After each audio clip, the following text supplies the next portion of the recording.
Wait, hold the fort. Wait, so there was a bear who ate Yeah, like a pound of cocaine? How much cocaine did the bear eat? I think it was more than a pound, but I cannot recall how Holy much. crap, Just that bear was consumed. messed up. Yeah.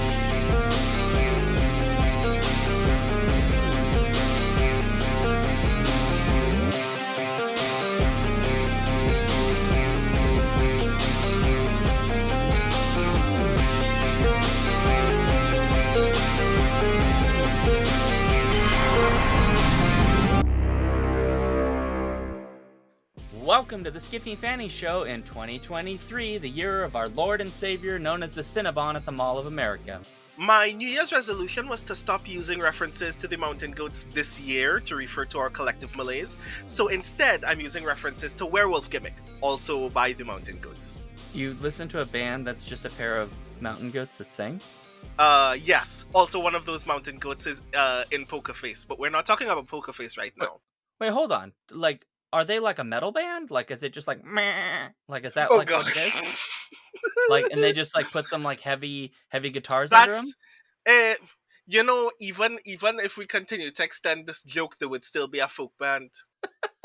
Yeah. It could be a folk metal band. I mean, yes, that exists.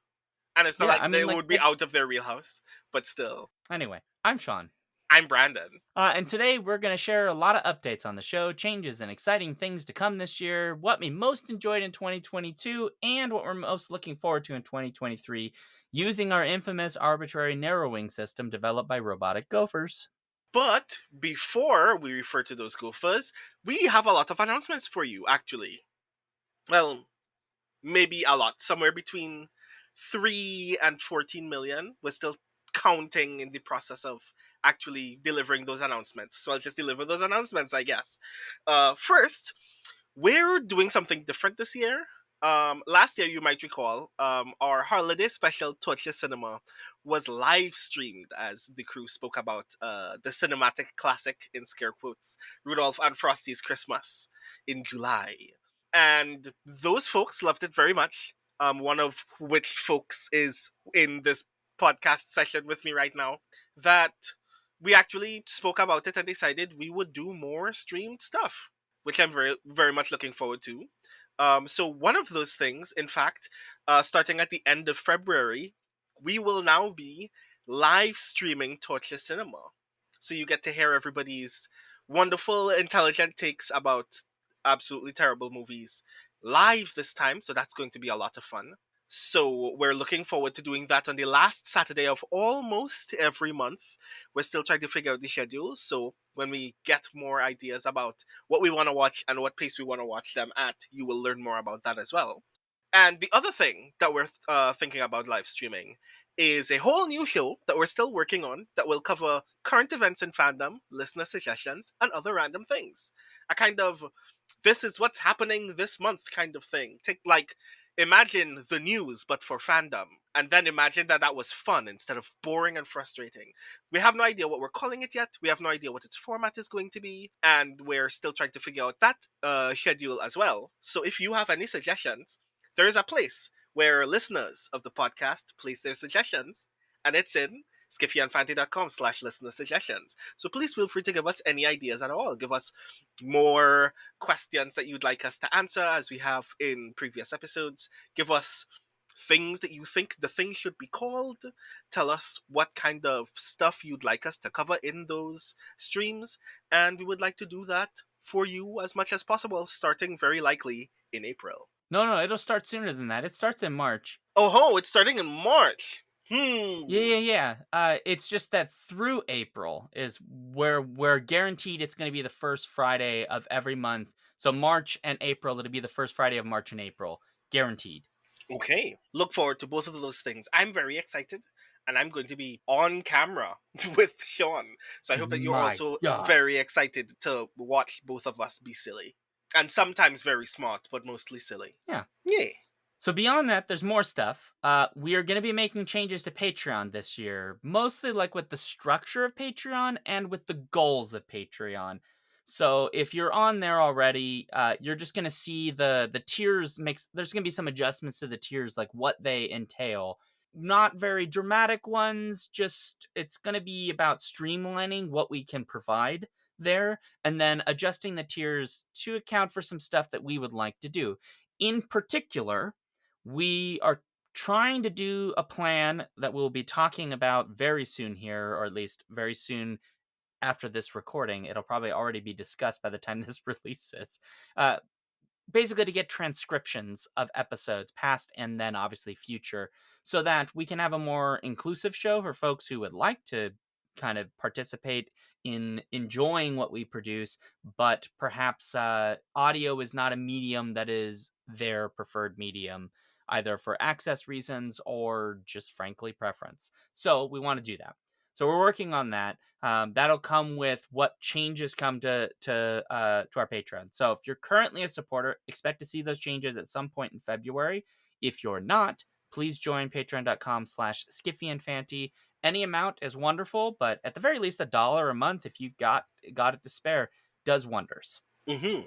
A reminder, again, very lovely listeners, that the things that we make for you are free to consume, but we can only continue making it better with your support. So please feel free to join our Patreon, and also please feel free to share the podcast with folks who are not presently listening to the podcast, especially people who are not in the know about things that are going on in the thing. Again, we're talking about stuff that we enjoy, books that we really liked, silly movies that are still silly enough that you can watch them and laugh, movies that we actually did like.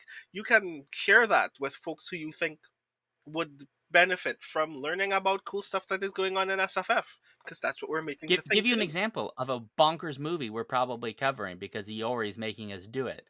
I just saw the trailer for Cocaine Bear. It is a Cocaine Bear. movie about people being accosted by a bear who likes cocaine. Well, not a bear that likes cocaine, a bear that He's just did a on lot of cocaine. cocaine all at once. Which Yes. is delightful because it's based on a true story, so we definitely have to talk about that. It's going to be wild. There's a real cocaine bear? Yeah! The movie What? Cocaine Bear is What? based on a real bear that really found part of Pablo Escobar's stash, ate it all not knowing what it was, and then went on a rampage. The things that happen in the movie are not the things that happened in real life, though. But still, Wait, hold the fort. Wait, so there was a bear who ate yeah, like a pound of cocaine? How much cocaine did the bear eat? it was. I think it was more than a pound, but I cannot recall how Holy much. crap, Just that bear was consumed. messed up. Yeah, that bear had it rough. I feel most sorry for the bear. Um, but we will talk about that when we see the movie, Sean. Wow. Well, that one's coming. Just Yes. whoa. So, see, this is how excited we are, and the movie isn't even out yet. And we have these kinds of Yeah. excitement feelings about all kinds of things all the time. And you can share these feelings Yeah. with your friends by letting them know that this podcast exists. What's the other thing that we're going to be doing this year a bit more than normal, Paul? Or not Paul. Let me rephrase that. What is another thing we're going to be doing this year, Brandon, that is also exciting? We're going to be doing more interviews, views. Hey! I'm very excited to be able to have more opportunities to chat with other people in the industry about the work that they're putting out. We didn't do a lot of them in the last few years for all kinds of reasons, mostly scheduling reasons on our end and on the end of all of the people who are making cool stuff. But this year, we're deliberately putting together a schedule so we can fit in as many people as possible who are available, who have things coming out in 2023 that would benefit from more people hearing about their cool things. So, we specifically want to continue spotlighting creators of color throughout this year, as we did last year, in our interviews and in media coverage. But this is an invitation to everybody listening who is also doing cool stuff and would like people to hear about the cool stuff. Please let us know that you have something coming up in 2023 and are available for an interview. We would like to talk to you. And a friendly reminder, when you're hearing this, keep that in mind for the second half too. We'll do another call mid-year. It's a little bit difficult to know exactly the schedule for book releases, really past about June. So if you know you've got a book coming out some point at the end of the year, keep an eye out for that next call. And just do let us know as soon as it comes out, so we can hopefully try to get you on the show or at somehow or some way. Yeah. Yeah, we would like that a lot. And those are all of the things that we'd like to do more of, but we would like to do a thing of things that we have not done before. And what are those True. things? Well, it's just one thing, which we've never done before for this show, but we should really do, and we keep talking about doing it, so we're going to do it. I literally have no idea when we're going to do it or for how long, but we're going to do it at some point this year. It's going to happen, and that will be some form of actual play live show. Hmm. We don't know who's going to run it. We don't know what system it's going to be. I just decided we're doing it this year because I keep saying. So it could be a one shot, it could be a three shot, it could be Brandon running a very long, nightmarishly hopeful campaign using Root. It could be Mike Underwood taking us to a fantasy world of wizards and talking elephants. It could be Paul taking us through the cosmos to discover new life and new civilizations and to go boldly to places, that sort of thing. Or maybe I'll do it and we'll go to Twisted Realms of the alternate universe to which the Event Horizon eventually went. If people would like something more terrifying, I don't know. I literally don't know. We haven't decided. All we've decided is it's going to happen. Yeah, That's it. I'm in favor of this. Lots of people in Skiffy already play and run RPGs all the time on all kinds of other things. So we might as well Yeah, try it at least once. I think it would be a lot of fun. it would be a lot of fun. Yeah. So I think that's all of the announcements. There are probably more things that we have to announce at some point, but we'll have to announce them later because I don't know what they So are.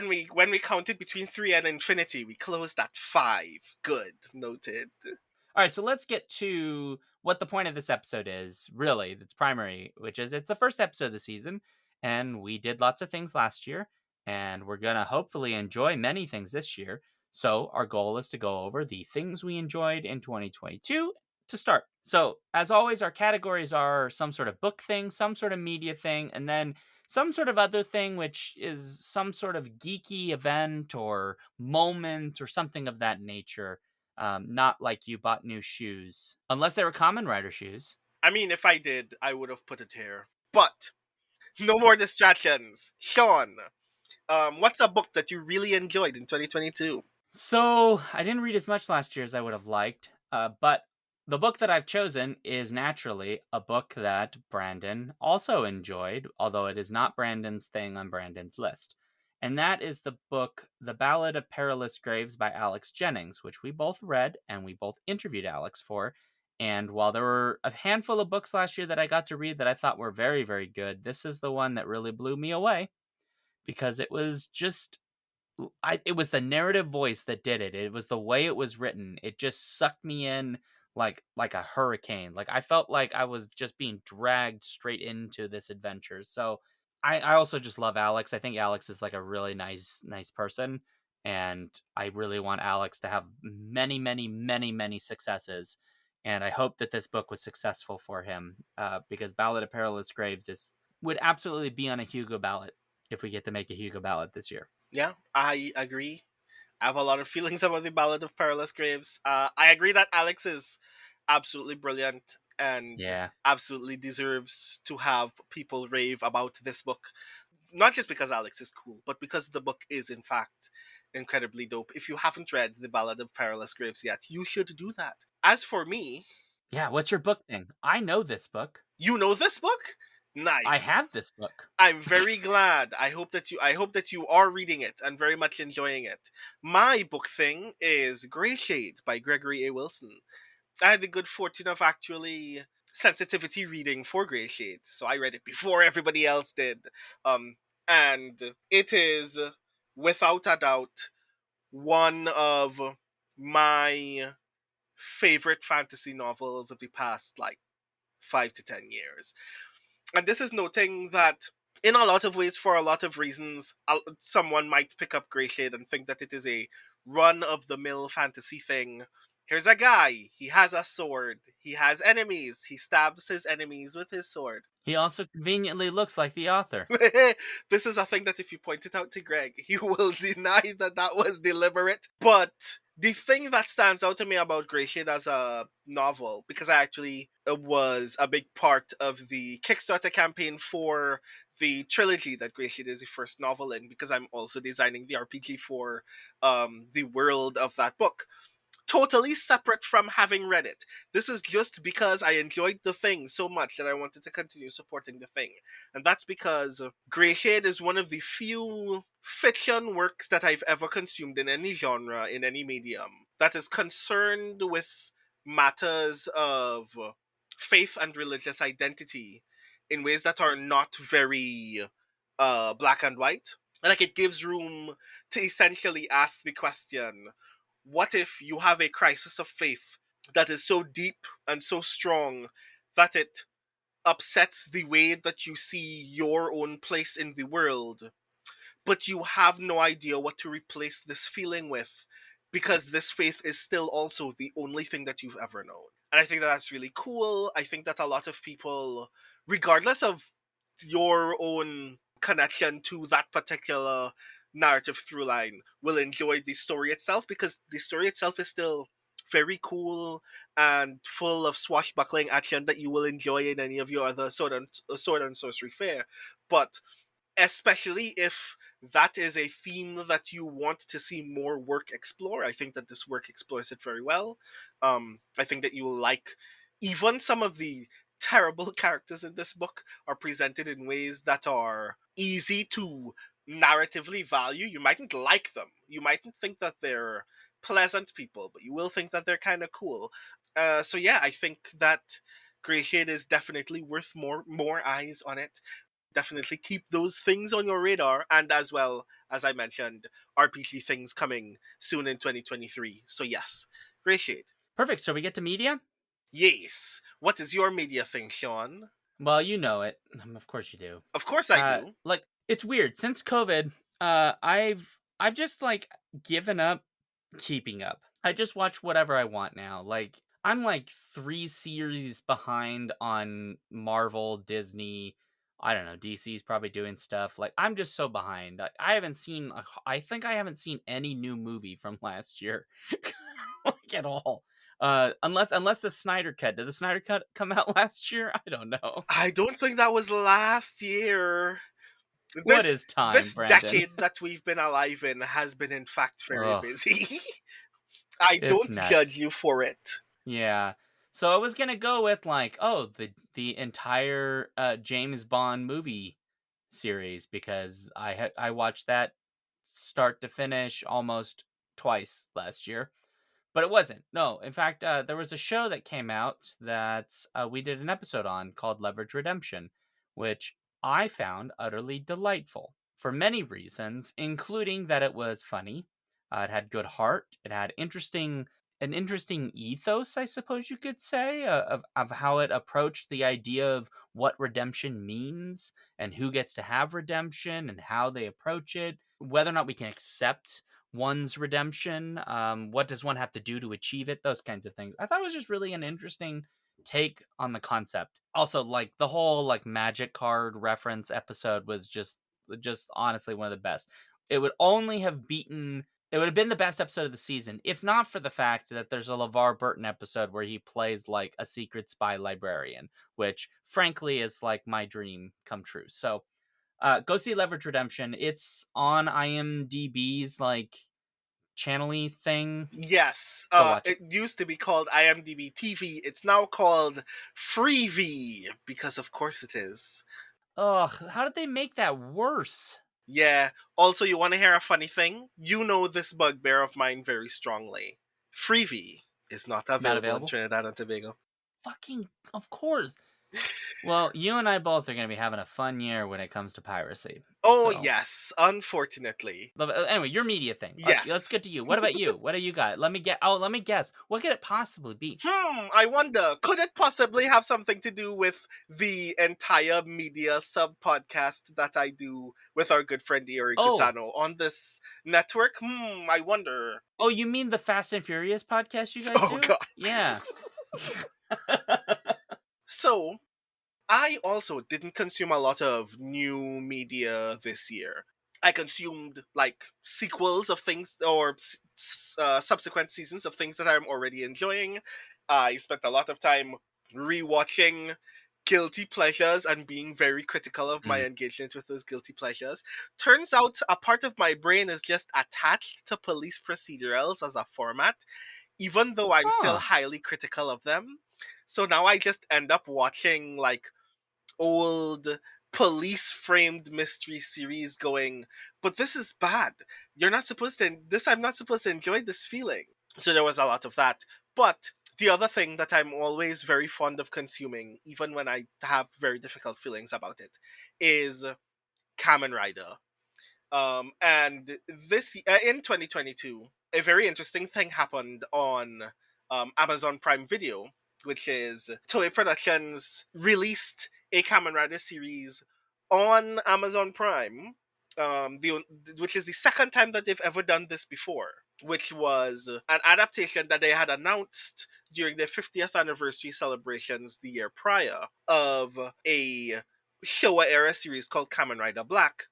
This series is called Kamen Rider Black Sun. So, my initial feelings going into Kamen Rider Black Sun were one, it's a Kamen Rider thing, so I have to watch it because Righteous Kicks is a thing that we talk about Kamen Rider on the podcast. I have to watch more Kamen Rider. And then I saw the trailer for it when they released their initial trailer in early 2022. And I wasn't sure if I would enjoy it. Spoilers, the trailer and a lot of the series spends a lot of time drawing on very obvious American Black Lives Matter movement imagery. And at the time, I was like, I don't know how I feel about this. I made a whole Twitter thread about not knowing how I feel about this. And then I watched the thing to be sure, because if I'm going to be mad, at least I'm going to be mad on Righteous Kicks. And then I wasn't mad. Or rather, I was less mad because it still draws on a lot of Black Lives Matter imagery that I still have a lot of very strong feelings about, which you will hear about more on our Black Sun episode of Righteous Kicks that will be coming out very, very soon. Ultimately, I still ended up appreciating very deeply that it is very obviously political series. Not just in the sense that all art is obviously political because it is dealing with our place in the world and our conflicts with other people. I mean, a large part of the plot is parallels to real life Japanese politics. Oh, okay. And I Cool. was like, this is actually really neat. All of these examples that are being paralleled in this TV series are actually the worst things ever, and I'm very upset.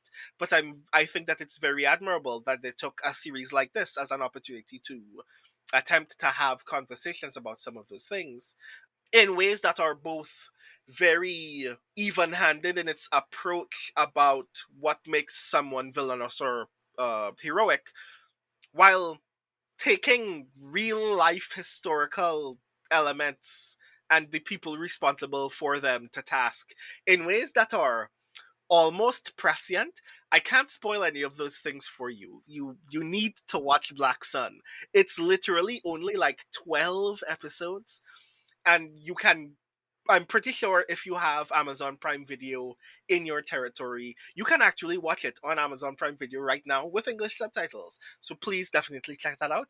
If this is the first Kamen Rider thing that you've ever consumed, it's probably going to be the best, most radical piece of tokusatsu media that you will have watched in the last few years. So definitely check it out. Okay. That sounds very fun. Well, I'm going to get to hear the episode because I'll be editing. Thank you so very much.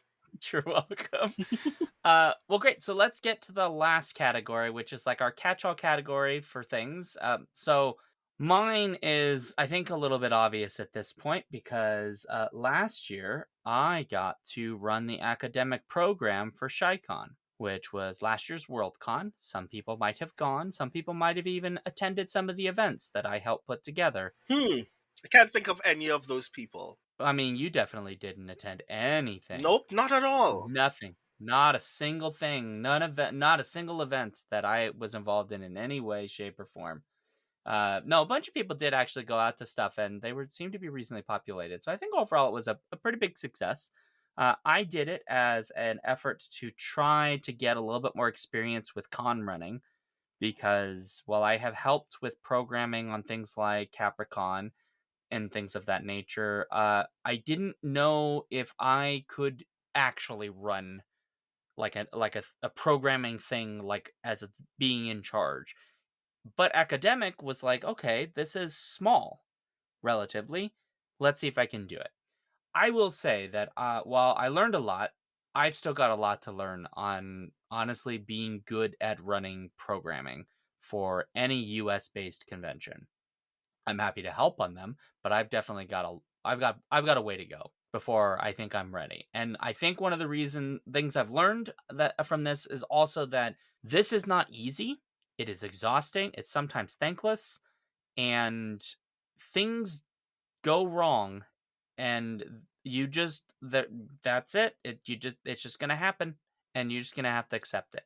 I think I've got gained a new sort of respect for people who do this work because frankly, most US conventions are volunteer, and these are people donating their time to do something that often they just don't get a lot of credit for the work they do actually do, which is kind of a failing on the part of the community. So, if anything, guys, I don't know, like if you know people who are doing programming or whatever at a convention or volunteer, say thank you. Like it helps. I mean, unless they're being a turd gerbil, and then don't say thank you. But you get the idea. So anyway, so yeah, so I did that. It was great. I learned a lot, made some presentations happen. It was awesome. Nice. What about you, Brandon? For me, my thing in this category is also a con thing. Because Oh wow. in 2022 I attended, I think, the most cons that I have in a single year. But of special note to me was that I got to physically attend World Fantasy in New Orleans, Louisiana as a special guest. In part because I was supposed to have done it ages ago. I was actually supposed to be special guest when World Fantasy was in Canada, was in Montreal, and I didn't get to do it because COVID restrictions were so strict in Canada that the attempt to enter the country would be so prohibitive that it would make no sense for me to physically attend. And I was like, I lost this opportunity to meet all of these cool people, attend this wonderful, very safe, very productive event. And I felt like I had missed out. And then they were like, do you still want to do the thing? Because we'd still like somebody to host the open mic that you did that one time, but we'd like you to do it Oh, physically. And I was like, yeah, I would like to do the thing. And they had me back as a special guest, and I had a wonderful time. The committee and all of the staff that I met for World Fantasy in New Orleans are some of the loveliest people. I am so very glad that everybody enjoyed all of the content that not only that I was a part of, but so many of the things that the con did in general were very, very cool. I would like to go to another World Fantasy. I want to put World Fantasy like as a regular thing on the list now, if it can continually be at that level. So yeah, that was a lot of fun, and I would like to do it again. I would like to be a special guest again, to be sure, because that was a lovely experience. that But even if I didn't, I think I would really enjoy going back to World Fantasy. So I'd like to do that again.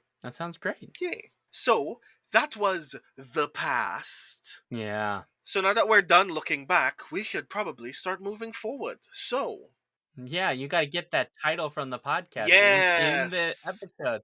Wow, American media has poisoned your mind. Time for the credits to suddenly roll, right? God damn it. But, Sean, what book are you looking forward to in 2023? Okay, well, I chose like there's a lot of books coming out this year that are really good. And I chose a book that is from an author who honestly if they'd release a book, I don't even look at what it's about, I just want it. There aren't a lot of those authors because frankly, not a lot of authors I think can do basically anything that would get me hyped. This author is Ann Leckie because Ann Leckie is releasing a new novel after many years away called Translation State coming out from Orbit. I know nothing about this. I haven't looked at what it's about. I don't care. Ann Leckie is releasing a book called Translation State. I want that book. Orbit, put it in my hands immediately. I want it now. Give it to me. I don't want to have to argue with you. Just do it. That's literally it. Like I want this book. It's probably it's probably like a science fiction book or something because Ann Leckie's brilliant. But like it's just Ann Leckie. Like Ann Leckie, it's Ann Leckie, Ann Leckieing. Hmm. Like I don't know what to tell you. If there's anyone that we trust to do the job of being Anne Leckie very well, it's Anne Leckie. You are not wrong that there is something obviously very strongly enticing about not knowing anything about the next Anne Leckie novel and just kind of consuming it sight unseen, knowing that you're going to get some very complex stuff. So, yeah, I didn't even know that that was a thing that's coming out. So thank you for putting that on the radar for me. You're welcome. P. Jelly Clark also has a book coming out this year, and I don't know if Cadwell Turnbull has one, but it would make sense that the sequel might come out this year to No Gods, No Monsters. So, Hmm. but I suspect it's next year, just based on how publishing schedules work. So Or at there least you go. very late in the year, and we will find out. We'll find out maybe in a Yeah. couple of months, and if not, then 2024. But yes, Anyway, what about you? What book? What book? I don't think I've ever heard this book before. What is this book? Do you know of it? I do. I would like to read a plot description for you. Ray is a pop idol in near future Japan trying to push past middling success despite competition from Vocaloid style digital singers. Haunted by both guilt and the insidious manipulations of a controlling talent manager, Ray is forced to question what parts of herself and those around her she will sacrifice on the path to top billing. That is the plot description for Hybrid Heart, the debut novella coming out by our good friend Ior Kusano, being released by Neon Hemlock. It is amazing. That description alone hooked me ages and ages ago when Iori described it to me when they were first pitching it. I'm very excited to know that Neon Hemlock in particular is publishing it because it's Neon Hemlock's speed. I am very excited for it to eventually be loosed onto the world. I love Iori's sense in their work of communicating how vastly insidious some structures can be through the lens of someone who is attempting to survive that structure rather than escape or upend it. And I think that that's really intriguing to me, especially idol culture. If you know anything about Japanese idol culture in the real world, absolutely toxic. Satirizing that through an SF lens, definitely my jam. So yeah, I'm very much looking forward to the thing. Well, that's great. I already know what Iori's theme song is going to be for the book. Oh God, what do you know it to be? It's Pon Pon Pon. Yeah. Hmm. It's a good guess. I highly suspect that's not the case. It's a great tune. I mean, it is. It is, but yes. So, Sean, what's your media thing? Because you just reminded me that a thing is actually happening this year and not far into the future. What is this thing? So I found out that apparently Avatar: The Last Airbender, the first season of the new live action show coming out, I guess via Netflix, is going to start this year, or has started, or will start. I don't know exactly when it's going to start, but it's this year in 2023.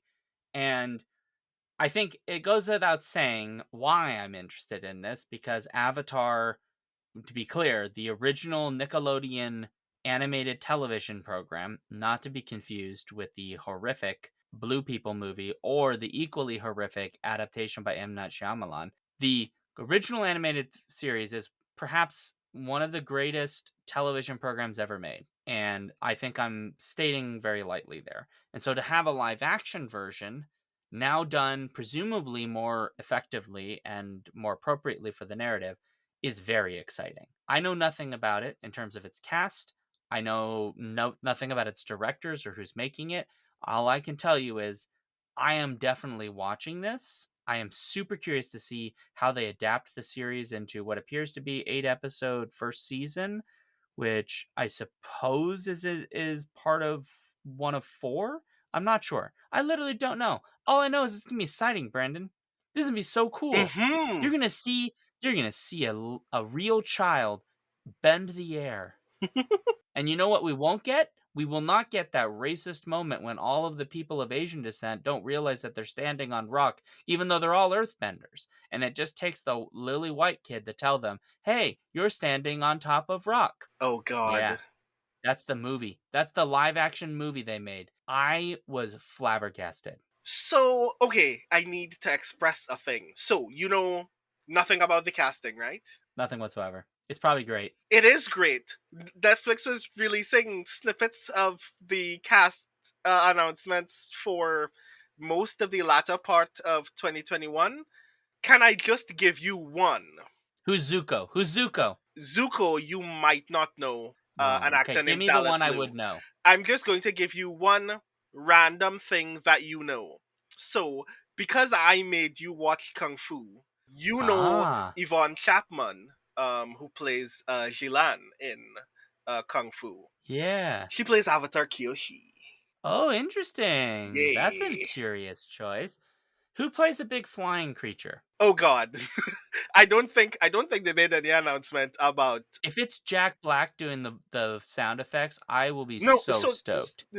I mean that would probably be very fun for you. But the thing that is delightful about the cast for that, before I even get into my media thing, the reason why I'm so hype about this live action remake of Avatar: The Last Airbender is the entire cast is made up of people who are either of Asian descent or First Nations.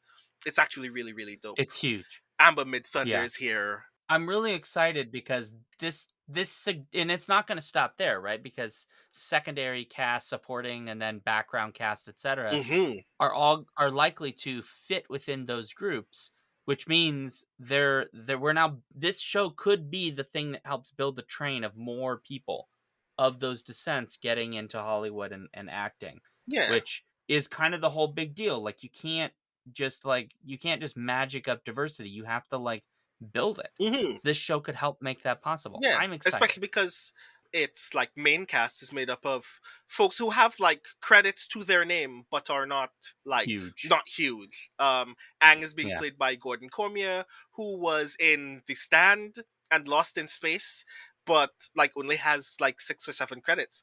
Obviously very talented because he was in those cool things, but like this is hopefully an opportunity for all of those performers to break out and make a name for themselves among otherwise very experienced performers in all of the secondary roles as well. So that's going to be a lot of fun. Thank you for reminding me Totally. that that's coming out this year. We are doing an episode on this. We are not going to make it a compare it to the movie thing. We're just going to consume the thing. We should just watch it on its own terms. And then if we Yes. want to talk about it as adaptation, we can talk about that secondary. But I feel like the best thing to do is always to watch it on its own terms. Does it work as it on its but that's a whole thing. Anyway, Hmm. what about your media thing, Brandon? So my media thing, remember when I said that I really like this thing called Kamen Rider? And Hmm. I watch a lot of its supplemental media very eagerly on a yearly basis. So another thing that was announced at the 50th anniversary Kamen Rider celebration is that in the reboot film series that was spearheaded by legendary anime director Hideaki Anno, Hmm. in 2023, we are getting a Shin Kamen Rider movie. That's right. It's it already has a trailer. Its trailer is a almost shot for shot recreation of the opening theme of the original series. Everything about it is cool. The new design of the suit is cool. The new design for all of the costumes of all of the main characters is very cool. I like that in this movie we will also meet Rider number 2, Hayato Ichimonji, which means that we're probably going to be covering a lot of ground of story in the movie. And in particular, I like that the conversation that people have been having based on some of the promotional material about the movie is that the grand villain organization Shocker is being potentially slightly reframed in the movie to make some level of commentary on cults, which is probably going Oh. to be very engaging coming from Hideaki Anno as the writer and director, because cults and cult mentality is a strong through line in the original premise of Evangelion, and seeing him potentially reapproach that in his media would be potentially engaging. I have no idea how strong or weak that assessment might be in the work itself, but I'm very excited to see what it would look like. But also, I'm just very excited to see Anno do the thing that he is famous for doing before he ever made any original work, which was when Gainax, before even Gainax was called Gainax, he was in university with other media student friends, just making stuff that were pastiches of the things that he enjoyed because it was fun. His first student film was an Ultraman pastiche where Anno was Ultraman.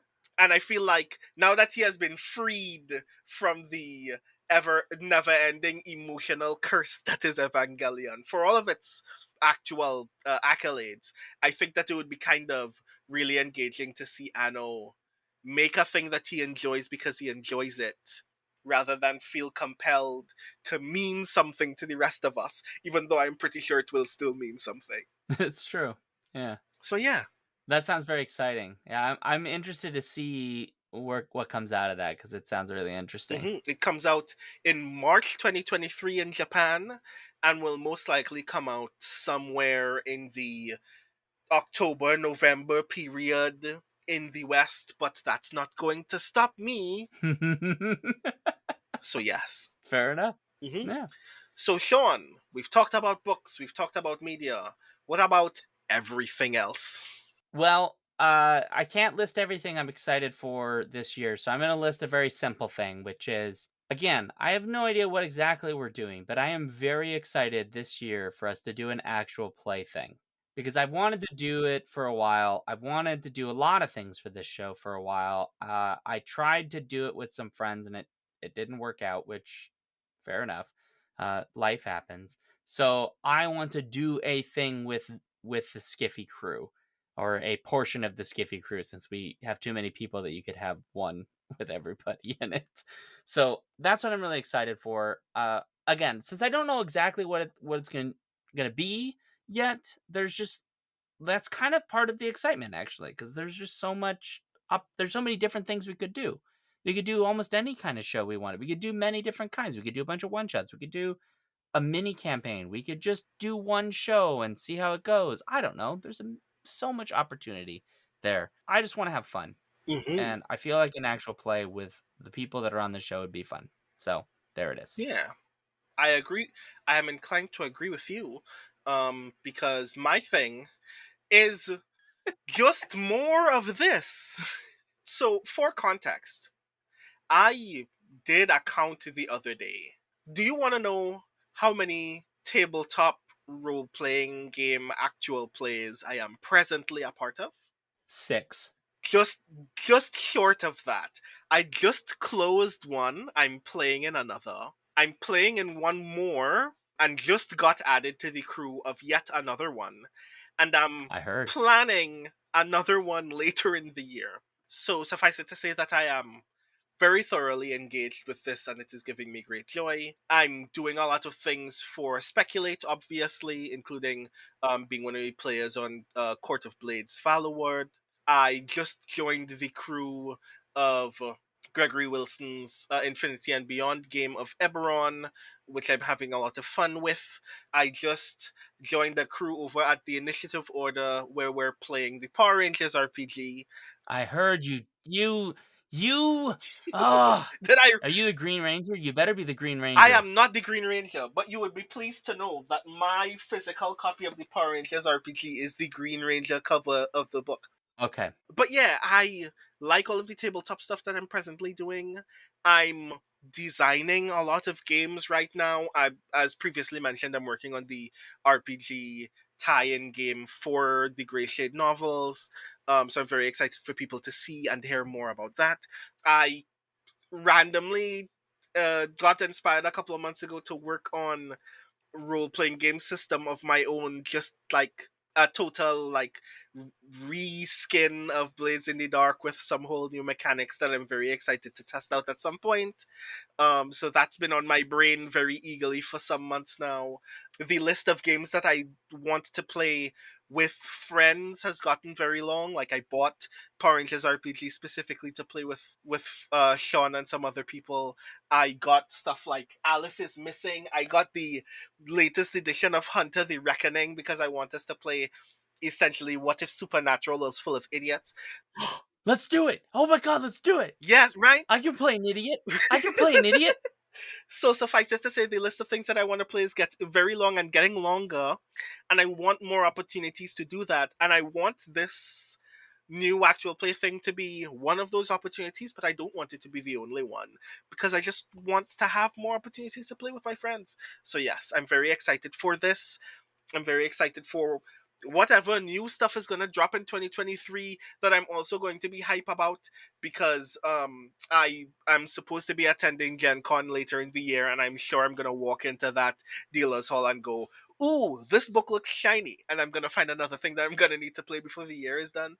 But yeah, I am stoked for more opportunities to play some cool games with cool people. Yeah, I'm with you there. Mm-hmm. I've got a lot of RPGs too that need to get played. Oh ho. Is there a thing That's that a you lot. absolutely positively want to do before the year is done? I don't think I could run it, but I have the Avatar RPG. That's actually a lot. Like, I've read it. It's actually really cool. I would like very much to play or run it. I would very much like to play it. I don't feel like I am comfortable enough in my knowledge of the world that I could run it, but I very much want to play it. That one is one that I'm really excited about. I also would be very interested. We've got Pathfinder Mm-hmm. because I want to try something that's not the elephant in the room right now. Mm-hmm. Yeah, and I've got a bunch of others that are just like really small time ones that I thought were really cool. Like I've got Orbital Blues, which is like a space western kind of thing, which looks kind of fun. Mm-hmm. And there's just a bunch. I got like a sea, man. I got so many. I got like creepy ones. I got like silly ones. There's also Root, which I don't own yet, but I find Root very interesting. Mm-hmm. Animal fantasy, like Mouse Guard or any of those. Yeah. I want us to play moles. Noted. We should have like a game based on William Horwood's Dunkton Wood. Oh my god, that would be amazing. I will keep that in mind. Okay, folks. Look, that's it. There's lots of things going on. You know, life goes on. So, if you'd like to let us know what you thought about this episode, go over to skiffyandfanty.com/listener suggestions. You can follow us at Skiffy and Fanty on most social media sites, all of which can be found on our link tree at Linktree. There's a dot between the tree in the tree, so linktr.ee/skiffyandfanty. You can get our newsletter at skiffyandfanty.com/newsletter. And if you like what we do, any level of support at patreon.com/skiffyandfanty is really great because we get to use that money to pay for hosting and other kinds of things. And always, we really need reviews this year, like a lot.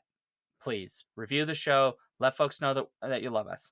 So there you go. You can find me at SeanDuke.net. I'm Alphabet Streams on Twitch, where I currently stream Tuesdays, Thursdays at 7 p.m. Central, and I'm at patreon.com/thejoyfactory, and on various social sites like Twitter and Mastodon at linktree/SeanDuke. And you can also find my interesting project called The Histories at SeanDuke.net/thehistories. You can find me on Twitter, Instagram, and on Twitch at The Rising Tides, my newsletter at brandonObrien.xyz, and at speculatorsf.com, where I'm currently not GMing a thing, because we just finished Fractal Spire, but I will be GMing a thing very, very soon. Perfect. Well, great. So now that we've learned that we'll be doing TTRPG stuff this year, I will let everybody know that the first game that Brandon will be running for the podcast is actually going to be one where we play sentient fruit. Cool. Except for Paul, who will be a cucumber, which I think also is technically a fruit, so whatever. Well, is a cucumber a fruit? Is a cucumber a fruit? No, yes, a cucumber has seeds. That's the defining inside. Yeah, that's the defining part of a fruit. So sealed, it's a fruit. Yeah. Mm-hmm. So he'll be the most confusing of all the fruits, because like I'll be a mango, you know, like I don't know, like Mike could be. I feel like Mike would be like a mandarin. There is something. There. I'm sure there is a fruit. There is a thing that is qualified as a fruit, even though it has what is essentially its seeds outside, and I can't think of what it is. Strawberry. Strawberry right, seeds yes, are outside? Right, yes. Someone will have to be a strawberry. Also, I am confident there is a game like this already. Yeah, like probably. This is not a joke. All right, and on that note, awkward ending and see.